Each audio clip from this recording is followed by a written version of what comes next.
ಈ ಫಂಕ್ಷನ್ಸ್ ಆಗುತ್ತಲ್ಲ, ಅವರ ಫ್ಯಾಮಿಲಿ ಫಂಕ್ಷನ್ಸ್ ಅಥವಾ ಪ್ರೈವೇಟ್ ಪಾರ್ಟೀಸ್ ಎಲ್ಲ ಇರುತ್ತಲ್ಲ, ಅಲ್ಲಿ ಹಾಡೇ ಆಡ್ತಾರ ಅವ್ರು. ಹಾಟ್ ಕೇಕ್ ತರ ಸೇಲ್ ಆಗಿತ್ತು ಸಿನಿಮಾ. ಸೂಪರ್.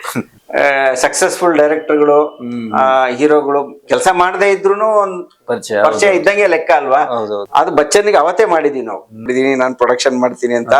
ನೀವಾದ್ರೆ ನಾನೆಲ್ಲೂ ಹೊರಗಡೆ ಹೇಳಿರ್ಲಿಲ್ಲ ಇನ್ನು. ಈಗ ನೀವು ತಪ್ಪಾಗಿ ತಿಳ್ಕೊಬೇಡಿ, ನೋಡೋರು ತಪ್ಪಾಗಿ ತಿಳ್ಕೊಳಂಗಿಲ್ಲ.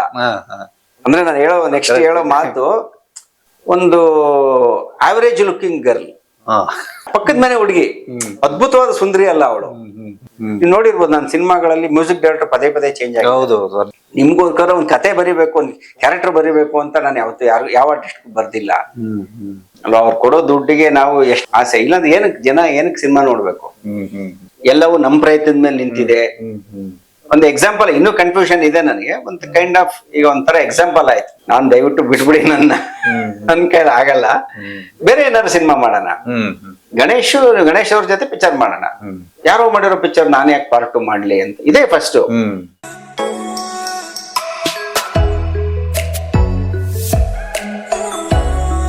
ಬಟ್ ಅವತ್ತಿಗೆ ನಮ್ಗೆ ತುಂಬಾ ತುಂಬಾ ದೊಡ್ಡ ಮಟ್ಟದಲ್ಲಿ ಅಂದ್ರೆ ಸೈಮಲ್ಟೇನಿಯಸ್ ಆಗಿ ಎಲ್ಲಾ ಲ್ಯಾಂಗ್ವೇಜ್ ಅಲ್ಲೂ ಮಾಡಕ್ ಆಗ್ಲಿಲ್ಲ. ನಮ್ ಕನ್ಸಿದ್ದಿದ್ದು ಅದು.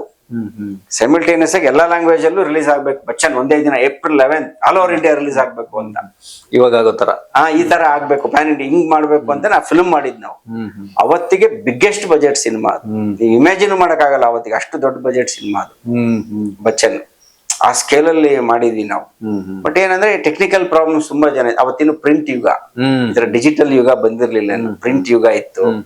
ಆಮೇಲೆ ಅಲ್ಲೆಲ್ಲ ಹೋಗಿ ಅವ್ರ ಜೊತೆ ಅಸೋಸಿಯೇಷನ್, ಆ ಪ್ರಿಂಟ್ಗಳು ಅದರಿಂದ ಕಾಸ್ಟ್ ತುಂಬಾ ಆಗ್ತಾ ಇತ್ತು.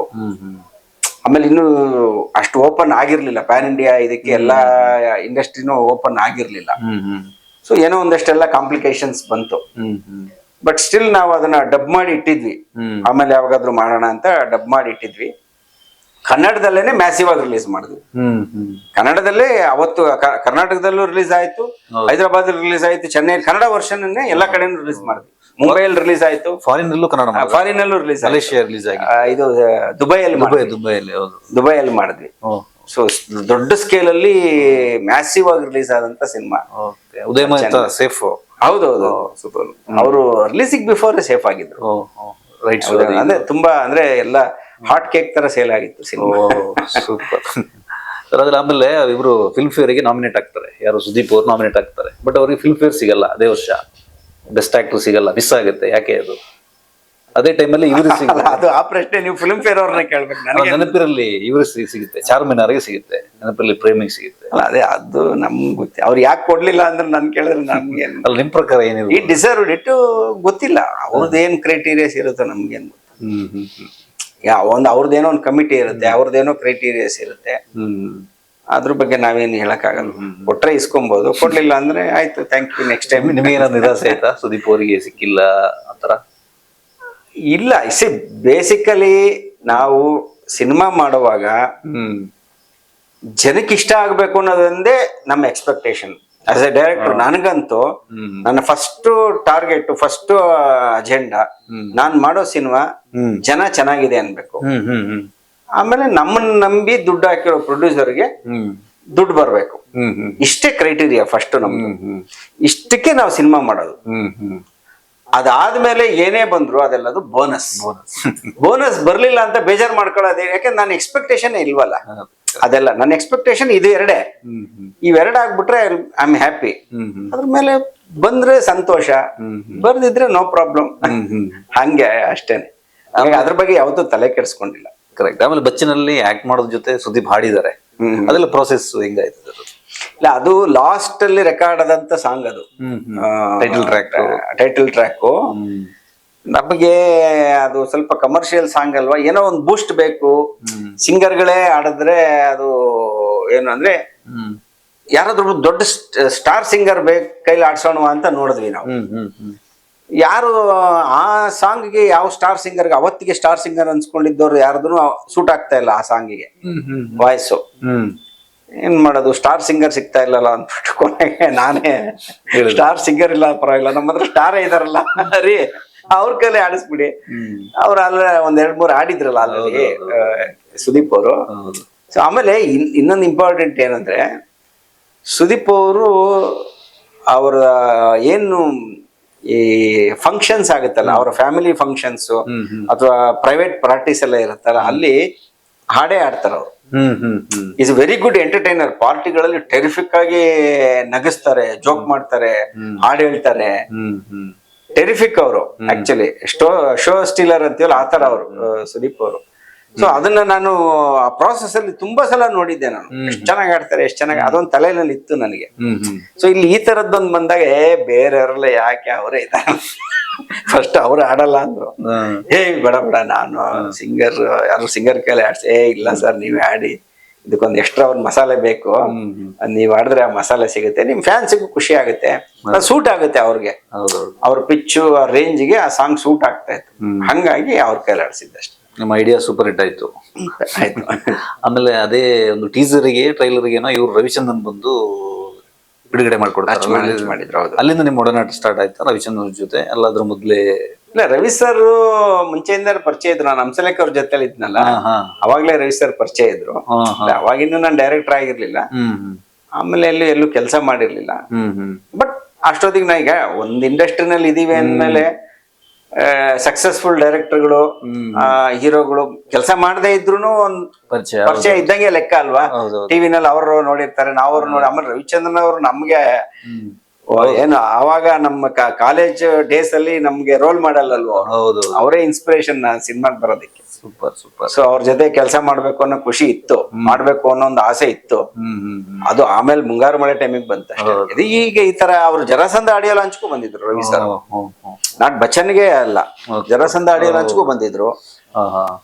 ಸೊ ಒಂಥರ ಈ ಏನ್ ಇವಾಗ ಇವೆಂಟ್ ಅಂತ ಏನ್ ಹೇಳ್ತೀವಲ್ವಾ, ಈ ತರದ್ದೆಲ್ಲ ಅವಾಗ್ಲೇ ಸ್ಟಾರ್ಟ್ ಮಾಡ್ಬಿಟ್ಟಿದ್ವಿ ನಾವು.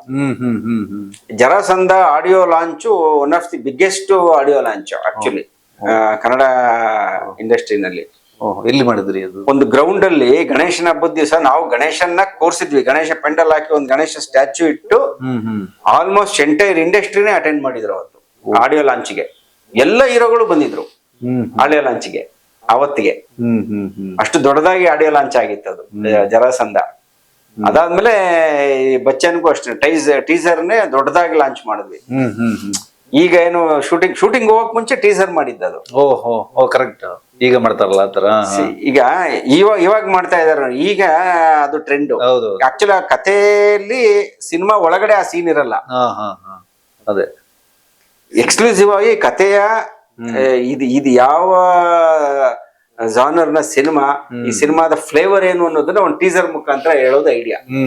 ಆಮೇಲೆ ಸಿನಿಮಾ ಒಳಗಡೆ ಆ ಸೀನ್ ಇರಲ್ಲ. ಇದಕ್ಕೆ ಟೀಸರ್ಗೆ ಅಂತಾನೆ ಎಕ್ಸ್ಕ್ಲೂಸಿವ್ ಆಗಿ ಶೂಟ್ ಮಾಡೋದು. ಅದು ಬಚ್ಚನ್ಗೆ ಅವತ್ತೇ ಮಾಡಿದೀವಿ ನಾವು.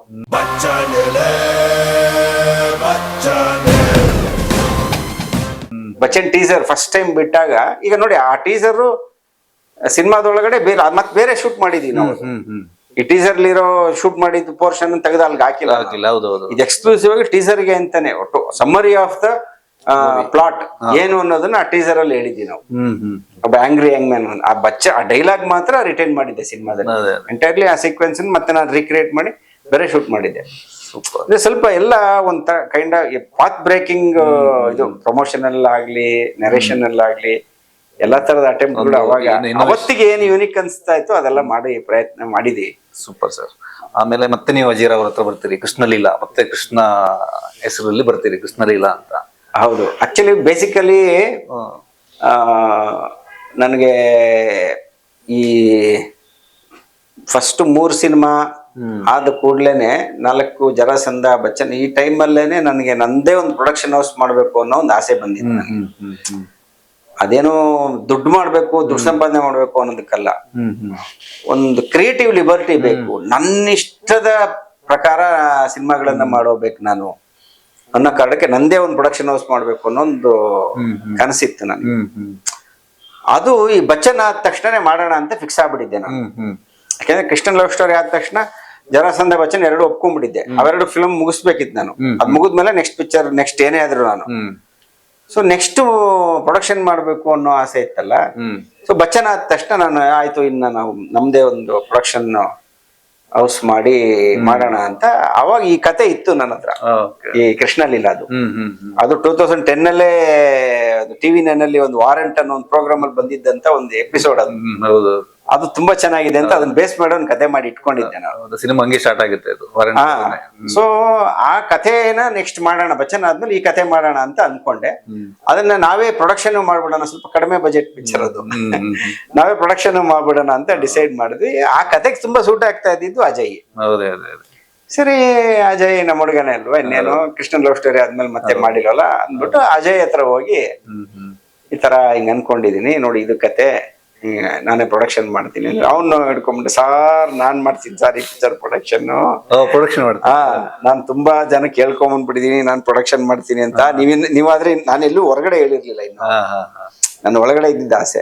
ನೀವಿನ್ನು ಎಲ್ಲ ಯಾರಿಗೂ ಗೊತ್ತಿಲ್ಲ, ನಿಮ್ಗೆ ಇದೆಲ್ಲ ಮಾಡ್ಬೇಕು ಅಂತ ನಾನು ಹೇಳ್ಕೊಂಡ್ಬಿಟ್ಟಿದೀನಿ, ಇದು ಕರೆಕ್ಟ್ ಆಗಿದೆ, ಇದು ಬಿಟ್ಬಿಡಿ ಸರ್ ನಾನ್ ಪ್ರೊಡಕ್ಷನ್ ಮಾಡ್ತೀನಿ ಅಂತ. ಸರಿ ಓಕೆ ಬಿಡಪ್ಪ, ನೀನ್ ಮಾಡಿದ್ರೇನು ನಾನ್ ಮಾಡಿದ್ರೇನು, ನಾವೆಲ್ಲ ಒಂದೇ ಅಲ್ಲ, ಫ್ರೆಂಡ್ಸ್ ತಾನೆ ಅಂತ, ನೀನೇ ಪ್ರೊಡಕ್ಷನ್ ಮಾಡು ಅಂತ ಹೇಳಿ ಅವ್ರಿಗೆ ನಾನು ಅದಕ್ಕೆ ಜಸ್ಟ್ ಒಂದು ವರ್ಕಿಂಗ್ ಪಾರ್ಟ್ನರ್ ಆಗಿ ಜಾಯಿನ್ ಆಗಿ ಅಜಯ್ ಇದೆ ಪ್ರೊಡಕ್ಷನ್ ಕಂಪನಿನಲ್ಲಿ ಕೃಷ್ಣಲೀಲಾ ಸಿನಿಮಾನ ಮಾಡಿದ್ವಿ ನಾವು. ಓಕೆ, ಅದಕ್ಕೆ ಮಯೂರಿ ಅವ್ರನ್ನ ಯಾಕೆ ಆಯ್ಕೆ ಮಾಡಿದ್ರಿ ಆ ಪಾತ್ರಕ್ಕೆ? ಇಲ್ಲ, ಅದು ಮಯೂರಿ ನೀವು ತಪ್ಪಾಗಿ ತಿಳ್ಕೊಬೇಡಿ, ನೋಡೋರು ತಪ್ಪಾಗಿ ತಿಳ್ಕೊಳಂಗಿಲ್ಲ.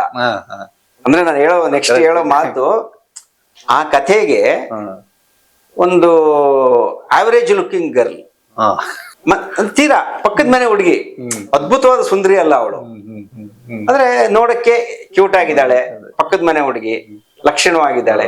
ಈ ತರದ ಒಂದು ಲಕ್ಷಣ ಇರುವಂತ ಒಂದು ಪಾತ್ರ ಅದು. ಅದನ್ನ ಡಿಮ್ಯಾಂಡ್ ಅಂತ ಒಂದು ಅಪಿಯರೆನ್ಸ್ ಡಿಮ್ಯಾಂಡ್ ಮಾಡುವಂತ ಪಾತ್ರ. ಅದಕ್ಕೆ ಯಾವತ್ತೋ ಒಂದಿನ ನಾನು ಹಿಂಗೆ ಟಿವಿನಲ್ಲಿ ಮಯೂರಿ ಇದು ಒಂದು ಅಶ್ವಿನಿ ನಕ್ಷತ್ರ ಅಂತ ಒಂದು ಸೀರಿಯಲ್ ಅಲ್ಲಿ ಹುಡುಗಿ ಮಾಡ್ತಾ ಇದ್ಲು. ಆ ಸೀರಿಯಲ್ ಪ್ರೋಮೋ ನೋಡಿ ನನಗೆ, ಆ ಪ್ರೋಮೋ ನೋಡಿದ ತಕ್ಷಣ ಇವಳೇ ಲೀಲಾ ಅಂತ ಅನಿಸ್ಬಿಡ್ತು. ಕರೆಕ್ಟ್ ಆಗಿದ್ದಾಳಲ್ಲ, ನನ್ನ ಇಮ್ಯಾಜಿನೇಷನ್, ನನ್ನ ಲೀಲಾ ಕ್ಯಾರೆಕ್ಟರ್ ಹೆಂಗಿರ್ಬೇಕು ಅಪಿಯರೆನ್ಸ್ ಅನ್ಕೊಂಡಿದ್ದೀನಲ್ಲ ಅದೇ ತರ ಇದ್ದಾಳೆ ಹುಡುಗಿ ಅಂತ ಅನ್ಸಿ, ಹಂಗಾಗಿ ಮಯೂರಿನ ಅಪ್ರೋಚ್ ಮಾಡಿದ್ದು. ಅವ್ಳು ಸೀರಿಯಲ್ ಅಲ್ಲಿ ಮಾಡ್ತಾ ಇದ್ಲು ಇನ್ನು ಅವಾಗ. ನಾವು ಕರ್ಸಿ ಹುಡುಗಿನ ಈ ತರ ಸಿನಿಮಾ ಹಿಂಗಿದೆ, ಈ ತರ ಕ್ಯಾರೆಕ್ಟರ್ ಅಂತ ಹೇಳಿ ಅವಳನ್ನ ಸಿನಿಮಾದಲ್ಲಿ ಸೀರಿಯಲ್ ಮಾಡುವಾಗ್ಲೇನೆ ಸಿನಿಮಾ ಮಾಡಿದ್ರು. ಅದು ಮಾಡ್ತಾ ಇದ್ದು ಅಂದ್ರೆ ಅದ ಒಂದು ಇನ್ಸ್ಟಿಂಕ್ಟ್ ಅಷ್ಟೇನೆ. ನಾನು ಯಾವತ್ತೂ ಅಷ್ಟೇನೆ, ಕಥೆ ಫಸ್ಟ್ ಕಥೆ ಆದ ತಕ್ಷಣ ಕಥೆಗೆ ಸೂಟ್ ಆಗುವಂತ ಆಕ್ಟ್ರು, ಹಂಗ ಹೋಗಿ ಅಭ್ಯಾಸ ನನಗೆ. ತುಂಬಾ ರೇರು ನಾನು ಆಕ್ಟರ್ಗೆ ಕತೆ ಮಾಡಿರೋದು.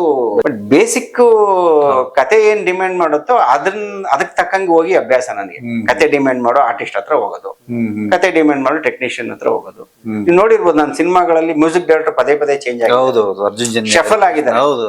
ಯಾಕೆ ಅಂತಂದ್ರೆ ಅದೇನೋ ಆ ಕ್ಷಣಕ್ಕೆ ನನಗೆ ಅನ್ಸುತ್ತೆ ಈ ಕತೆಗೆ ಈ ಮ್ಯೂಸಿಕ್ ಡೈರೆಕ್ಟರ್ ಆದ್ರೆ ಚೆನ್ನಾಗಿ ಮಾಡ್ತಾರೆ ಅಂತ. ಹೌದೌದು, ಅವಾಗ ನನಗನ್ಸೋದು ಅದು ಆಲ್ಮೋಸ್ಟ್ ಹಂಗಾಗಿ ಯಾರ ಜೊತೆ ಅನ್ಸುತ್ತೋ ಅವ್ರ ಅಲ್ಲಿ ಹೋಗ್ಬಿಡ್ತೀನಿ ನಾನು. ಇದು ಅರ್ಜುನ್ ಮಾಡಿದ್ರೆ ಚೆನ್ನಾಗಿರುತ್ತೆ ಈ ಸಿನಿಮಾನ, ಈ ಕತೆಗೆ ಮ್ಯೂಸಿಕ್ ಚೆನ್ನಾಗಿ ಮಾಡ್ತಾರೆ, ಇಲ್ಲ ಹರಿಕೃಷ್ಣ ಮಾಡಿದ್ರೆ ಚೆನ್ನಾಗಿ ಮಾಡ್ತಾರೆ, ಇಲ್ಲ ಶ್ರೀಧರ್ ಮಾಡಿದ್ರೆ, ಆ ಕತೆಗೆ ತಕ್ಕಂಗೆ ನಾನು ಕತೆಗೆ ತುಂಬಾ ಲಾಯಲ್ ಆಗಿ ನಡ್ಕೊಂತೀನಿ. ಕತೆ ಹೇಳ್ದಂಗೆ ಕೇಳೋ ಡೈರೆಕ್ಟರ್. ನನಗ್ ತುಂಬಾ ಜನ ಆರ್ಟಿಸ್ಟ್ ಏನ್ ಸಾರ್ ನಮ್ಗ್ ಚಾನ್ಸೇ ಕೊಡಲ್ಲ ಅಂತೀರಾ, ತುಂಬಾ ಜನ ಕಂಪ್ಲೇಂಟ್ ಹೇಳ್ತಾರೆ, ನಮ್ನೆಲ್ಲ ನೆನ್ಸ್ಕೊಳ್ಳೋದಿಲ್ಲ, ನಮ್ಗೆಲ್ಲ ಎಲ್ಲಿ ಸರ್ ಇಷ್ಟೊಂದು ನಮ್ಗೊಂದು ಚಾನ್ಸೇ ಕೊಡಲ್ಲ ನನಗೆ. ನಾನು ಅವ್ರಿಗೆಲ್ಲ ಹೇಳೋದು, ನೋಡಪ್ಪ ನಾನು ಯಾವತ್ತು ಯಾವ ಆರ್ಟಿಸ್ಟ್ನು ಸೆಲೆಕ್ಟ್ ಮಾಡಲ್ಲ. ನನ್ನ ಸಿನಿಮಾದಲ್ಲಿ ಎಲ್ಲಾ ಕಲಾವಿದರನ್ನು ಸೆಲೆಕ್ಟ್ ಮಾಡೋದು ನನ್ನ ಕತೆ ನನ್ನ ಪಾತ್ರ. ಅದು ಹುಡುಕುತ್ತೆ, ಅದು ಯಾರನ್ನ ಕೇಳುತ್ತೋ ಅವ್ರನ್ನ ಹಾಕೊಂಡು ನಾನು ಸಿನಿಮಾ ಮಾಡ್ತೀನಪ್ಪ, ದಯವಿಟ್ಟು ತಪ್ಪು ತಿಳ್ಕೊಬೇಡಿ. ನಿಮ್ಗೋಸ್ಕರ ಒಂದ್ ಕತೆ ಬರಿಬೇಕು, ಒಂದ್ ಕ್ಯಾರೆಕ್ಟರ್ ಬರಿಬೇಕು ಅಂತ ನಾನು ಯಾವತ್ತು ಯಾವ ಆರ್ಟಿಸ್ಟ್ ಬರ್ದಿಲ್ಲ. ಕತೆಗೆ ಏನ್ ಬೇಕು ಹಂಗ್ ಮಾಡಿ ಅಭ್ಯಾಸ. ಯಾವತ್ತೋ ಒಂದ್ ದಿನ ಬರುತ್ತೆ ನಿಮ್ ಟರ್ನ್, ನಾನೇ ಹುಡ್ಕೊಂಬ, ನೀವ್ ಕೇಳೋದೇ ಬೇಕಾಗಿಲ್ಲ. ಕತೆ ಕೇಳಿದಾಗ ನೀವು ನಾನು ಈವನ್ ಅವ್ರು ಹೊಸಬ್ರಾದ್ರೂ ಅಷ್ಟೇನೆ, ಕೇಳದೇ ಬೇಕಾಗಿಲ್ಲ, ನಾನಾಗೆ ನಿಮ್ಮನ್ನ ಹುಡ್ಕೊಂಡ್ ಬರ್ತೀನಿ. ನನ್ನ ಪಾತ್ರಕ್ಕೆ ನೀವು ಸೂಟ್ ಆಗ್ತೀರಾ ಅಂದ್ರೆ ನಾನಾಗಿ ನಿಮ್ಮನ್ನ ಹುಡ್ಕೊಂಡ್ ಬರ್ತೀನಿ. ಬಟ್ ನೀವು ಪ್ರೂವ್ ಮಾಡಿರ್ಬೇಕು, ಏನಾದ್ರು ಚೆನ್ನಾಗಿ ಆಕ್ಟ್ ಮಾಡ್ತೀರಾ ಅಂತ ಒಂದ್ ಸೀರಿಯಲ್ ಅಲ್ಲೋ ಶಾರ್ಟ್ ಫಿಲ್ಮ್ ಅಲ್ಲೋ ಯಾವ್ದೋ ಸಿನಿಮಾದಲ್ಲೋ ನೀವು ಮಾಡಿರ್ಬೇಕು ನಾವು ಹುಡ್ಕೊಂಡ್ ಬರಕ್ಕೆ. ಅವಾಗ ಖಂಡಿತ ನಿಮ್ ಟ್ಯಾಲೆಂಟ್ ನೋಡ್ಕೊಂಡು ನಾವೇ ಬರ್ತೀವಿ. ಮತ್ತೆ ಮಾತಾಡ ಫುಲ್ ಕನ್ವಿನ್ಸ್ ಅವರು ಮಾತಾಡಂಗೆ. ಬಟ್ ಕಾದಿರುವ ನಿನಗಾಗಿ, ಕೃಷ್ಣ ಕಾಲಿಂಗು, ಆ ಸಾಂಗ್ ಎಲ್ಲ ಸೂಪರ್ ಹಿಟ್ ಆಗುತ್ತೆ. ಆ ಕೃಷ್ಣ ಕಾಲಿಂಗ್ ಐಡಿಯಾ ಬಂದಿದೆ ಯೂತ್ಗೆ ತುಂಬಾ ಕನೆಕ್ಟ್ ಆದ ಸಾಂಗ್ ಅಲ್ಲ. ಸಿನಿಮಾ ಇರೋದೇ ಅದ್ರ ಮೇಲಲ್ಲ, ಫೋನ್ ಮೇಲೆ ಇರೋದಲ್ವಾ, ಬೈ ಡಿಫಾಲ್ಟ್ ಆ ಲೈನ್ ಬಂದ್ಬಿಟ್ಟಿದೆ. ಸಿಮ್ಮು ಅದು ಇದು ಸಿಮ್ ಫೋನ್ ಕಾಲಿಂದ ಆಗೋ ಎಡವಟ್ಟೆ ಇಡೀ ಸಿನಿಮಾ. ಸೊ ಹಂಗಾಗಿ ಕತೆ ಒಳಗಡೆಯಿಂದಾನೇ ಬಂದಿರೋ ವಿಚಾರಗಳು ಅವೆಲ್ಲ. ಅಲ್ಲ ಪೋಸ್ಟರ್ ನೀವು ಕ್ರಿಯೇಟಿವ್ ಆಗಿ ಮಾಡಿದ್ರಿ ಸಿಮ್ ಕಾರ್ಡ್ ಅಲ್ಲಿ. ಹೌದೌದು ಬರೋ ತರ. ಅದು ಯಾವಾಗ್ಲೂ ಇನ್ನೊಂದು ಎಲ್ಲಾ ಸಿನಿಮಾಗಳು ಪೋಸ್ಟರ್ಗಳು ಅದು ಇದು ಅದಕ್ಕೆಲ್ಲ ತುಂಬಾ ತಲೆ ಕೆಡಿಸ್ಕೊಂತೀನಿ. ಎಲ್ಲದು ಪ್ರತಿಯೊಂದು ಯುನಿಕ್ ಆಗಿ ಇರ್ಬೇಕು ಅನ್ನೋದು ಆಸೆ. ಇಲ್ಲಾಂದ್ರೆ ಏನಕ್ಕೆ ಸಿನಿಮಾ ನೋಡ್ಬೇಕು ಅಲ್ವಾ? ಅವ್ರು ಕೊಡೋ ದುಡ್ಡಿಗೆ ನಾವು ಎಷ್ಟು ಎಫರ್ಟ್ ಹಾಕಿದ್ರು ಸಾಲದು. ಹೌದು. ಹೀಗಾಗಿ ಪ್ರತಿ ಸಿನಿಮಾದಲ್ಲೂ ಅದೊಂದು ನಿರಂತರವಾಗಿ ಜಾರಿಯಲ್ಲಿ ಇರುತ್ತೆ. ಎಲ್ಲ ಪ್ರತಿಯೊಂದು ಕಥೆ ಆಗಿರ್ಬೋದು, ಪ್ರೆಸೆಂಟೇಶನ್ ಆಗಿರ್ಬೋದು, ಒಂದು ಪೋಸ್ಟರ್ ಡಿಸೈನ್ ಆಗಿರ್ಬೋದು, ಸಾಂಗ್ಸ್ ಆಗಿರ್ಬೋದು, ನಮ್ ಕೈಲಿ ಎಷ್ಟು ಸಾಧ್ಯನೋ ಅಷ್ಟು ಅದನ್ನ ಹೊಸ ರೀತಿ ಪ್ರೆಸೆಂಟ್ ಮಾಡಕ್ ನೋಡ್ತೀವಿ. ಹೌದು. ಆಮೇಲೆ ಇದರಲ್ಲಿ ಇದು ಏನು ಪೊನ್ನಮ್ಮಂಗು ಸಿಂಹಪ್ಪಂಗು ಪೋನಮ್ಮಂಗು ಅದೊಂದು ಉಪೇಂದ್ರ ಅವರು ಟೈಟಲ್. ಉಪೇಂದ್ರ ಅವರು ಅಂದ್ರೆ ಕೃಷ್ಣಲೀಲಾ ಟೈಮಲ್ಲೂ ಅದೇ ಸಮಸ್ಯೆ. ಕೃಷ್ಣಲೀಲಾಗೆ ಬಜೆಟ್ ಸಮಸ್ಯೆ. ಈಗ ಸಿನಿಮಾ ಎಲ್ಲ ಆಗೋದ್ಮೇಲೆ ನಮ್ಗಿದ್ದಂತ ಲಿಮಿಟೆಡ್, ಅಜಯ್ಗಿದ್ದಂತ ಲಿಮಿಟೆಡ್ ರಿಸೋರ್ಸಸ್ ಅಲ್ಲಿ ಮಾಡಿದ ಸಿನಿಮಾ ಅದು. ವಾಯ್ಸ್ ಮಿಕ್ಸಿಂಗು, ಸಾಂಗ್ಸ್ ಅಂತ ಬಂದಾಗ ಒಂಚೂರು ದೊಡ್ಡ ಸಿಂಗರ್ಗಳು ಅವರು ಇವ್ರನ್ನೆಲ್ಲ ಹಾಕಿದ್ರೆ ಚೆನ್ನಾಗಿರುತ್ತೆ. ಒಳ್ಳೊಳ್ಳೆ ಸಾಂಗ್ಗಳಿಗೆ ಜನನು ಅದನ್ನ ಇಷ್ಟಪಡ್ತಾರೆ. ಅದಕ್ಕೆ ಬಜೆಟ್ ಬೇಕು. ಬಜೆಟ್ ರೆಸ್ಟ್ರಿಕ್ಷನ್ ಇದ್ದಿದ್ದಕ್ಕೆ ಅವಾಗ ಐಡಿಯಾ ಮಾಡಿ ಇಲ್ಲ ಇದು ನಮ್ಮ ಹೀರೋಗಳ ಕೈಲಿ ಆಡಿಸ್ಬಿಟ್ರೆ ಸ್ಟಾರ್ಗಳಲ್ವಾ, ಸ್ಟಾರ್ ಸಿಂಗರ್ ಸಿಗ್ಲಿಲ್ಲ ಅಂತ ಸ್ಟಾರ್ ಕೈಲಿ ಆಡಿಸ್ಬೋದು. ಎಕ್ಸ್ಪೀರಿಯನ್ಸ್ ಆಗಿದೆ. ಅದು ಸೂಟ್ ಆಗ್ಬೇಕು. ಹೌದು. ವಾಯ್ಸ್ ಸೂಟ್ ಆಗ್ಬೇಕು, ಎಲ್ಲಾ ಟ್ಯೂನ್ಗೆ ಸೂಟ್ ಆಗ್ಬೇಕು. ಸೊ ಹಂಗೆ ಪುನೀತ್ ಅವ್ರ ಕೈಲಿ ಸ್ಪೆಷಲ್ ಮ್ಯಾನ್ ಅಂತ ಅದು ಓಪನಿಂಗ್ ಹೀರೋ ಇಂಟ್ರೊಡಕ್ಷನ್. ಅದಾದ್ಮೇಲೆ ಉಪ್ಪಿ ಸರ್ ಕೈಯಲ್ಲಿ ಫೋನಮ್ಮಂಗ್ ಸಿನಿಮಾಕ್ಕಂಗ್ ಹುಟ್ಟಿದ ಮಕ್ಕಳು, ಅದೊಂದು ಟೈಟಲ್ ಟ್ರ್ಯಾಕ್. ಆಕ್ಚುಲಿ ಟೈಟಲ್ ಮೇಲ್ ಬರುತ್ತೆ ಅದು, ಇಡೀ ಸಿನಿಮಾದ ಇದನ್ನ ಹೇಳುವಂಥದ್ದು. ಒಂದೇನೋ ಒಂದು ಯೂನಿಕ್ ವಾಯ್ಸ್ ಅಂದಾಗ ಉಪ್ಪಿ ಸರ್ ಆಡಿದ್ರೆ ಚೆನ್ನಾಗಿರುತ್ತೆ ಅಂತ ಉಪ್ಪಿ ಸರ್ ಕೈಲಿ ಆಡಿಸಿದ್ದೆ ಅದನ್ನ. ಅಂದ್ರೆ ಲಿರಿಕ್ಸ್ ಉಪ್ಪಿ ಸರ್ಗೆ ಸೂಟ್ ಆಗುತ್ತೆ ಅದು. ಹೌದು. ಅಂದ್ರೆ ನೀವು ರಿಮೇಕ್ ವಿರುದ್ಧ, ಆದ್ರೆ ಬಂದು ಮುಂಗಾಳು ಮರೆ 2 ಮಾಡ್ತೀರಿ. ಅದು ಯಾಕೆ ಬಂತು ಯೋಚನೆ ನಿಮ್ಗೆ? ಆಲ್ರೆಡಿ ಹಿಟ್ ಆಗಿರೋ ಸಿನಿಮಾ, ಅದನ್ನ ಯಾಕೆ ಮಾಡ್ಬೇಕು ಅಂತ ವಿಚಿತ್ರ. ನಾನು ನಿಜ ಹೇಳ್ಬೇಕು ಅಂದ್ರೆ ಈ ಕೃಷ್ಣಲೀಲಾ ಸಿನಿಮಾ ಮಾಡೋವರೆಗೂ ಈ ಡೆಸ್ಟಿನಿ ಇದು ಅದು ಅದೆಲ್ಲ ಅಂದ್ರೆ ಓಕೆ ಸುಮ್ನೆ ಆಗ್ಬಿಡ್ತಾ ಇದೆ. ಏನ್ ರಿಯಾಕ್ಟ್ ಮಾಡ್ತಾ ಇರ್ಲಿಲ್ಲ, ಯಾಕಂದ್ರೆ ಅದ್ರ ಬಗ್ಗೆ ಎಲ್ಲ ನಮ್ಗೆ ಅಷ್ಟೊಂದು ಬಿಲೀಫು ಅದು ಇದು ಆ ತರದೆಲ್ಲ ಇರ್ಲಿಲ್ಲ. ನಾವ್ ಕೆಲ್ಸ ಮಾಡ್ತಾ ಹೋಗ್ಬೇಕು, ಇಷ್ಟೇ ನನ್ನ ತಲೆಯಲ್ಲಿ ಇದ್ದಿದ್ದು. ನಾವು ಪ್ರಯತ್ನ ಪಟ್ರೆ ಏನ್ ಬೇಕಾದ್ರೂ ಆಗತ್ತೆ, ಎಲ್ಲವೂ ನಮ್ ಪ್ರಯತ್ನದ ಮೇಲೆ ನಿಂತಿದೆ, ಈ ತರದ ಮೆಂಟಾಲಿಟಿ ಇದ್ದಿದ್ದು ನಂದು ಜಾಸ್ತಿ. ಈ ಮುಂಗಾರು ಮಳೆ ಬಂದ್ಬಿಟ್ಟು ನನಗೆ ಡೆಸ್ಟಿನಿ ಅದು ಇದು ಇದೆಲ್ಲ ಏನು ಅನ್ನೋದಕ್ಕೆ ಒಂದು ಎಕ್ಸಾಂಪಲ್. ಇನ್ನೂ ಕನ್ಫ್ಯೂಷನ್ ಇದೆ ನನಗೆ. ಒಂದು ಕೈಂಡ್ ಆಫ್ ಈಗ ಒಂಥರ ಎಕ್ಸಾಂಪಲ್ ಆಯ್ತು. ಯಾಕಂದ್ರೆ ಬೇಸಿಕಲಿ ಈಗ ಮುಂಗಾರು ಮಳೆ ಸಿನಿಮಾ ಮಾಡ್ಬೇಕು ಅಂತ ಬಂದಾಗ ಫಸ್ಟ್ ಗಂಗಾಧರ್ ಅವ್ರು ಬಂದಿದ್ದು. ಅವರು ಮುಂಗಾರು ಮಳೆಗೆ ಎಕ್ಸಿಕ್ಯೂಟಿವ್ ಪ್ರೊಡ್ಯೂಸರ್, ಕೃಷ್ಣಪ್ಪ ಅವ್ರ ಪ್ರೊಡ್ಯೂಸರ್. ಇದನ್ನ 2ನ ನಾನೇ ಪ್ರೊಡಕ್ಷನ್ ಮಾಡ್ತೀನಿ ಅಂತ ನಮ್ಮ ಗಂಗಾಧರ್ ಅವ್ರು ಬಂದಿದ್ದು. ಸೊ ಅವರು ಬಂದು ಫಸ್ಟ್ ಈ ತರ ಮಾಡ್ಬೇಕು ಅಂದಾಗ ಫಸ್ಟ್ ನನ್ನ ಆಗಲ್ಲ ಅಂತಾನೆ ಹೇಳಿದ್ದು, ನೋ ಅಂತಾನೆ ಹೇಳಿದ್ದು. ಏನ್ ಜೋಕ್ ಮಾಡ್ತಾ ಇದೀರ ಗಂಗಣ ಅಂತೀವಿ ಅವ್ರನ್ನ. ಜೋಕ್ ಮಾಡ್ತಾ ಇದೀರ ಗಂಗಣ?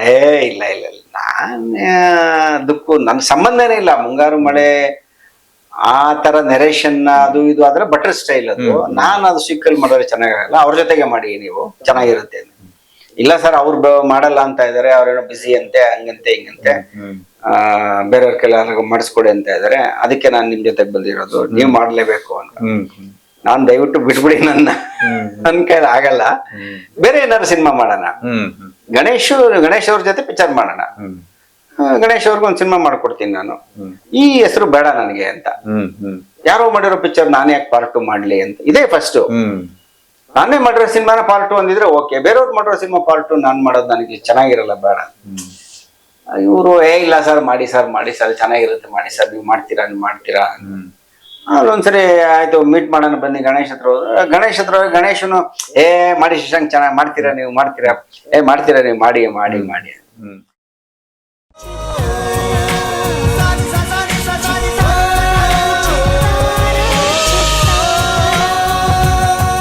ಕನ್ನಡಿಗರ ಮನೆ ಮಾತಾಗಿರುವ ಸಿನಿ ಪತ್ರಿಕೆ ಚಿತ್ತಾರ, ಕರ್ನಾಟಕದ number 1 readers choice entertainment magazine.